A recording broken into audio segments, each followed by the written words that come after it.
जय श्री राम दोस्तों। आज का हमारा जो क्रमांक है बाबा नीम करोली जी का अपने भक्तों के बारे में जानकारी रखना और उनके सुख दुख की चिंता करना, इस सब को आपको इस वीडियो में दर्शाएगा और इस वीडियो के माध्यम से आप सभी भक्तों को संदेश मिलेगा कि बाबा जी अपने भक्त की पल पल की खबर रखते हैं।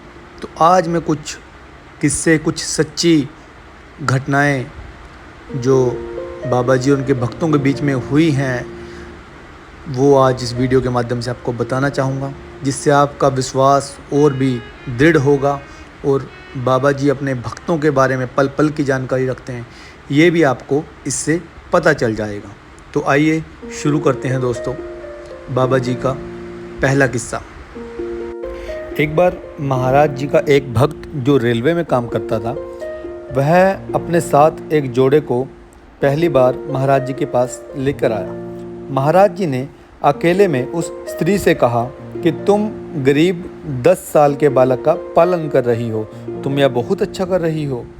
जब वह स्त्री कमरे से बाहर निकली तो उसे बहुत ही आश्चर्य हुआ कि उसके सिवा यह बात तो उसका पति भी नहीं जानता, लेकिन महाराज जी को कैसे पता। तो दोस्तों, महाराज जी पल पल की अपने भक्तों की खबर रखते हैं, वो सब कुछ जानते हैं। दूसरा किस्सा है 1962 में जब चीन और भारत का युद्ध हुआ ना, तो सैनिक कमांडरों ने नेहरू जी को परामर्श दिया कि वो जल्दी से जल्दी दिल्ली को खाली कर दें, क्योंकि वहाँ पर चीन हमला कर सकता है।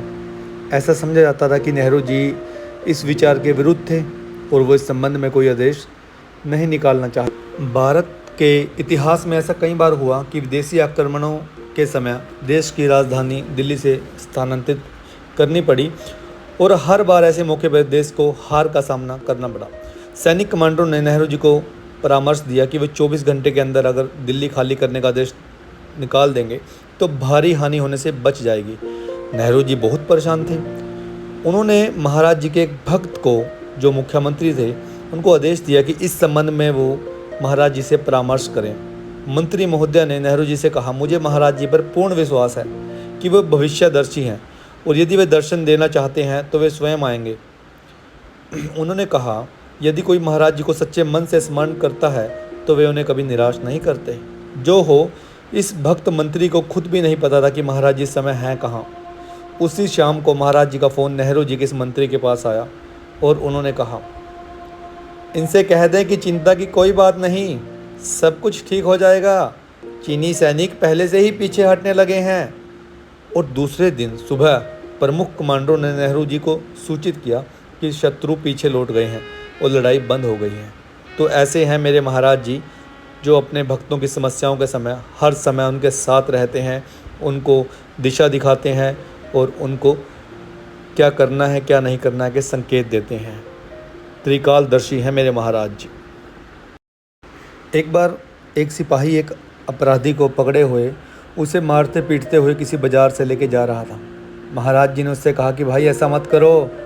उस सिपाही ने महाराज जी को ही खरी खोटी सुना दी, परंतु महाराज जी ने उत्तर दिया, तुम्हें उदारता पूर्वक व्यवहार करना चाहिए, क्या मालूम कभी तुम्हारी भी ऐसी स्थिति हो जाए। और अगले ही दिन वो सिपाही रिश्वत लेने के जुर्म में गिरफ्तार हुआ और तब हथकड़ी पहने उसी बाजार में से ले जाया गया। तो महाराज जी हम शिक्षा इन बातों के माध्यम से दे जाते हैं कि कभी भी घमंड नहीं करना चाहिए और सबके साथ प्यार से रहना चाहिए। तो दोस्तों, इस वीडियो में मैंने आपको ये 3 किस्से सुनाए हैं। इसके अतिरिक्त कोई भी भक्त अगर सोचता है कि मैं महाराज जी से जुड़ने के बाद भी लाइफ में आगे नहीं बढ़ पा रहा हूँ, तो मैं उस भक्त को कहना चाहूँगा, उस अपने भाई को या बहन को कहना चाहूँगा कि जो भी हो रहा है, जिस गति से भी तुम्हें ज़िंदगी में परिवर्तन हो रहा है या सफलता मिल रही है या भी धीमी गति से मिल रही है, वो सब कुछ महाराज जी की मर्ज़ी से हो रहा है। क्योंकि समय से पहले यदि किसी को कुछ मिल जाता है या बहुत अधिक मिल जाता है, तब भी व्यक्ति को घमंड आ जाता है, व्यक्ति का दिमाग ख़राब हो जाता है। तो इसीलिए महाराज जी सब कुछ संतुलित करते हुए अपना आशीर्वाद हमारे ऊपर करते हैं। हमें बस महाराज जी में पूर्ण विश्वास रखना है।